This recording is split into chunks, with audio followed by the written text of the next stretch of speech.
ঘড়িতে সময় এখন সকাল 5টা। আর খুব তাড়াতাড়ি ঘুমটা ভেঙে গেছে যেহেতু গরম পড়ে গেছে। তো এই সকাল 5টা থেকে সারাটা দিন যেভাবে সংসারের A to Z কাজ একা হাতে আমি গুছিয়ে করি। তো যাই হোক বন্ধুরা, শুভ সকাল। কেমন আছো তোমরা? আশা করছি সবাই খুব ভালো আছো, আর আমরাও বেশ ভালো আছি। আমি আলপনা, আমার নতুন আরও একটি ব্লগে তোমাদের সবাইকে জানাই অনেক অনেক স্বাগত আর অনেক অনেক ভালোবাসা। তো আজ হচ্ছে বৃহস্পতিবার। এখন ঘড়িতে সময় আগেই বললাম সকাল 5টা। ঘুম থেকে উঠে সকালের বাসি কাজকর্মগুলো কমপ্লিট করে নিচ্ছি। তো ঘর দুয়ারকে ঝাড় দিয়ে নিয়েছি, বাসনগুলো বাইরে বের করে দিয়েছি। আর জানো তো, কালকে সন্ধ্যাবেলা একটু ঝোড়ো হওয়ার মতো হয়েছিল, তবে ঝড় বলা চলে না, হাওয়া। তো তার কারণে পাতাগুলো ভর্তি হয়ে গেছিলো। দু এক ফোঁটা বৃষ্টিও পড়ছিল, তবে অন্যান্য দিনের তুলনায় ওয়েদারটা হালকা একটু ঠান্ডা হয়েছিল। রাতে খুব একটা সমস্যা হয়নি। তো মোটামুটি অনেক দিন পরে একটু ভালো করে ঘুমালাম। তো যাই হোক বন্ধুরা, চলো আজকে এখন থেকেই তোমাদেরকে সাথে নিয়ে আজকের ভিডিও শুরু করছি। বাসি কাজকর্ম সমস্তটা কমপ্লিট করে ফ্রেশ হয়ে চলে এসেছি ঘরে। মেয়ে চলে গেছে স্কুলে। চাটা খাওয়া দাওয়া করে নিয়েছি। তো তারপরে এর মাঝে একটু জমিতেও গিয়েছিলাম। সকালে কিছু বরবটি তুলে আনা হয়েছিল, তারপর সেগুলোকে বেছে পরিষ্কার করে চাটা খাওয়া দাওয়া করে নিয়েছি। আর তারপরে আবার ঘরের কাজ শুরু করলাম। এই যে জামা কাপড়গুলো কালকে কেচেছিলাম, তো সেগুলোই এখন ভাঁজ করে রেখে দেবো। আগের দিন বিকেলে কেচেছিলাম, তো সমস্তটাই শুকিয়ে গেছে। যে তাপ ছিল সমস্তটাই শুকিয়ে যেত আর কোথায়। তো যাই হোক, আজও একটু হালকা রোদ লাগিয়ে নিয়েছি। এখন তো বেজে গেছে প্রায় 9টা মতো।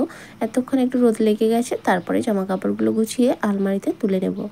আর এগুলো না আয়রন করতে লাগবে, শাড়িটা ব্লাউজটা। তবে এখন করব না, ভীষণ গরম। যখন মানে আবার কখনো পরবো যখন, তো সেই সময় আয়রনটা করে নেব। আগে থেকে আমি সবটাই করে রেখে দিই, কিন্তু এত গরমে না আয়রন করতে ইচ্ছা করছে না। আর ছোটোখাটো জিনিস হলে করতে ভালো লাগে, এই শাড়ি আয়রন করতে আমার একদমই ভালো লাগে না। ভীষণ কষ্ট হয়, আসলে অনেকটা বড় তো সেই কারণে। তো এখন আপাতত সেই কারণেই আয়রনটা করছি না। যখন একটু গরম কম থাকবে, বৃষ্টি বাদল হবে, সেই সময় সেরকম কোনো কাজও থাকবে না, তখন বসে বসে সমস্ত জামা কাপড় আয়রন করব, যেগুলো আলমারিতে এমনি কেচে রাখা আছে। তো যাই হোক, এখন তোমাদের সঙ্গে কথা বলতে বলতে শাড়িটাও সুন্দর করে ভাঁজ করে নিচ্ছি।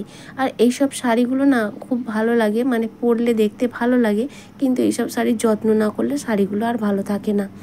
এইসব শাড়ি পরা মানে তার মার দাও, আয়রন করো, তবেই কিন্তু শাড়িটা নতুনের মতো থাকবে। খুব একটা পরিনি এই শাড়িটা, 2-4 বার হয়তো পরেছি, এই প্রথমবার ধুলাম, তবে মার দেওয়া হয়নি। আসলে দেখলাম মার দিতে গিয়ে আমি তো কাঁচা মার দিই, সে রিভাইভ দিয়ে সেটা শেষ হয়ে গেছে, তাই আর দিলাম না, এমনিই কেচে রেখেছি, পরে আয়রন করে নেব। আর তার সঙ্গে আগের দিন তোমাদের দাদাভাইয়ের একটা প্যান্টও কেচেছিলাম, সেটাও শুকনো ছিল। এটাও গুছিয়ে এখন সমস্ত জামা কাপড়গুলো আলমারিতে গুছিয়ে দেবো। আর এমনি বাইরের জামা কাপড় কিছু নেই, বিকেলে তো এগুলোই কেচেছিলাম, এগুলোই রাখা আছে। এদিকে সকালে কিছু খাওয়া দাওয়ার ব্যবস্থা করতে হবে, মেয়ে স্কুল থেকে চলে আসবে, আসার পর খাওয়া দাওয়া করবে, তো সেই কারণেই তাড়াহুড়ো করছি আর কি।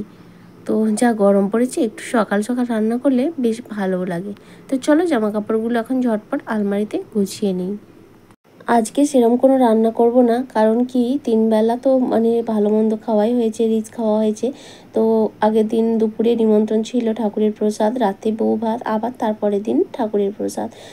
তো এই সমস্ত কারণে আজ একেবারে হালকা পাতলা রান্না করব।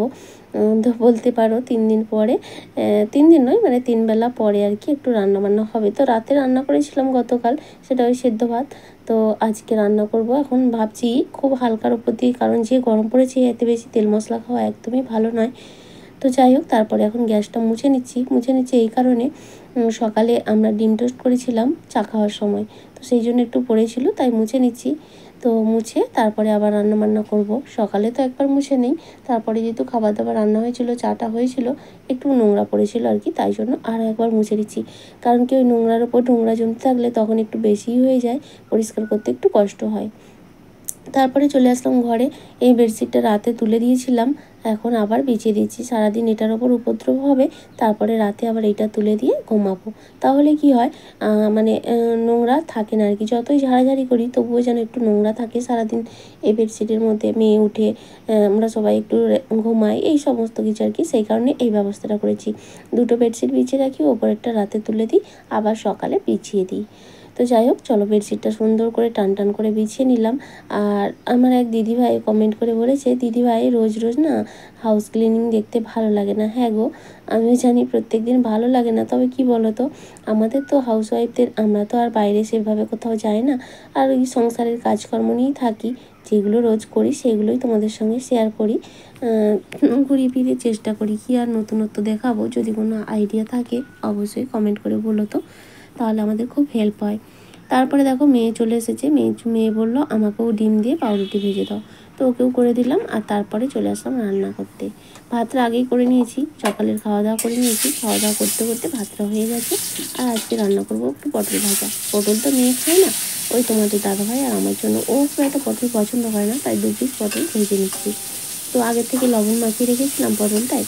আর এখন ওই যে তেলের মধ্যে একটু হলুদ দিয়ে তারপরে পটলগুলো দিয়ে নিলাম। তো দেখো পটলগুলো ভাজা হয়ে গেছে। আর রান্না করবো একটু ভেন্ডি আলু পোস্ত আর টক ডাল, আম দিয়ে একটু টক ডাল। এই গরমের দিনে তো সব থেকে ভালো লাগে। দই বসানো আছে, কিন্তু দই দিয়ে আমি ভাত খেতে পারি না। এমনি শুধু ভাত খাওয়ার পরে দইটা খেতে পারি, কিন্তু একটু টক ডাল হলে যেন ভালো করে ভাত খাওয়া যায়। তো চলো পটলগুলো ভাজা হয়ে গেছে, এখন তুলে নেব। আর ওই তেলটার মধ্যেই ভেন্ডিগুলোকেও ভেজে নেব। এই পর্যায়ে এসে বলি বন্ধুরা, আমার আজকের ভিডিওটা তোমাদের কেমন লাগলো অবশ্যই একটা কমেন্ট করে জানিও। আর যদি ভালো লাগে তাহলে প্লিজ একটা লাইক করে দিও। আর চাইলে তোমরা শেয়ারও করতে পারো। আর আজকের ভিডিওতে যদি কোনো নতুন বন্ধু থেকে থাকো, তুমি চাইলে চ্যানেলটা সাবস্ক্রাইবও করতে পারো। আর যারা অলরেডি সাবস্ক্রাইব করে দিয়েছো তাদের সবাইকে জানাই অসংখ্য ধন্যবাদ। আর সেই সঙ্গে তোমাদের কাছে একটা রিকোয়েস্ট করছি, তোমরা কী ভিডিও দেখতে চাও আমার কাছে প্লিজ একটু জানিও, তাহলে খুব ভালো হয়। আর এদিকে কথা বলতে বলতে আমার ভেন্ডি আলুর তরকারিটা হয়ে গেল। আগেই ডালটা তো সেদ্ধ করে নিয়েছি, মানে ভাতের মধ্যে কৌটোই করে দিয়েছিলাম, সেদ্ধ হয়ে গেছে। এখন শুধু ফোড়নটা দিয়ে নেব। আর এদিকে ভেন্ডিটা ভেজে নিয়ে তারপরে আলু টমেটো সমস্ত কিছু দিয়ে ভালো করে ভেজে তারপরে ভেন্ডিটা শেষে দিয়েছিলাম। তারপরে একটু পোস্ত বাটা রেখেছিলাম, সেটা দিয়ে দিলাম। আর রান্নাবান্না ওদিকে কমপ্লিট করে গ্যাস ট্যাস মুছে নিয়েছি। আর এখন চলে এসেছি, এই ড্রামটা না সেদিন নতুন আনা হয়েছিল সার্ফের সঙ্গে গিফট আর কি। এরকম 2টো ড্রাম আমার আছে চাল ভর্তি, তার মধ্যে একটা একটু নষ্ট হয়ে গেছে আর কি। তো সেটাই চেঞ্জ করে নতুনটার মধ্যে চালটা ঢেলে নিচ্ছি। এই বস্তায় এক্সট্রা কিছুটা চাল ছিল, সেটাও ঢেলে নিলাম।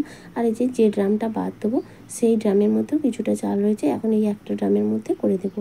তবে এই ড্রামটা একেবারে ফেলে দেবো না, এখন ধুয়ে পরিষ্কার করে রেখে দেবো অন্য কোনো কাজে লাগানোর জন্য আর কি। কোনো জিনিসই না আমি সেভাবে ফেলতে চাই না যতক্ষণ একেবারে না নষ্ট হয়, কারণ সব জিনিসটাকেই কাজে লাগানো যায়। আর কী বলতো, পয়সা দিয়ে কেনা তো একটু গায়ে লাগে আর কি। তবে নতুনত্ব জিনিস ব্যবহার করতে ভালোই লাগে, তার জন্য তো পুরোনোদের বাদ দিতেই হয়, তাই না? তবে বাদ দিয়ে একেবারে ফেলে না দিয়ে অন্য কোনো কিছু কাজে লাগানোর চেষ্টা করলে ভালোই লাগে। তো যাই হোক, 1 ড্রাম চালটা মোটামুটি কষ্ট করেই কিন্তু আমি বেঞ্চটার মধ্যে তুলে নিলাম। তো চলো মোটামুটি কমপ্লিট হয়ে গেছে। এখন স্নানটা করে ঠাকুর পুজো করে খাওয়া দাওয়াটা করে নেবো। ওদিকে মেয়েকে কিন্তু স্নানটা করিয়ে দেবো। তারপরে স্নান টান করে পুজো দিয়ে খেতে বসে গেছি। আর আজকে করেছি একটু বরবটির ভর্তা, তো সেটা তোমাদের সঙ্গে শেয়ার করা হয়নি। তো চলো 3 জনে খাওয়া দাওয়া করে নিচ্ছি এখন। তারপরে দেখা হচ্ছে অনেকটা সময় পরে, একেবারে রাত্রি এখন 8টা মতো বাজে। তো দুপুরে একটু ঘুমিয়েছিলাম, তারপর বিকেলে মেয়ে টিউশন গিয়েছিলো। প্রচণ্ড ঝড় মেঘ ডাকা শুরু হয়েছে, মেয়েকে নিয়ে চলে এসেছি, মানে 1 ঘন্টা মতো ছিল আর কি টিউশনে। তাই এখন এই যে নিয়ে এসে স্কুলের পড়াগুলো করে নিচ্ছে। টিউশন থেকে এসে প্রত্যেক দিনই স্কুলের পড়া করে। তাহলে চলো বন্ধুরা, আজকের মতো এটুকুই, টাটা।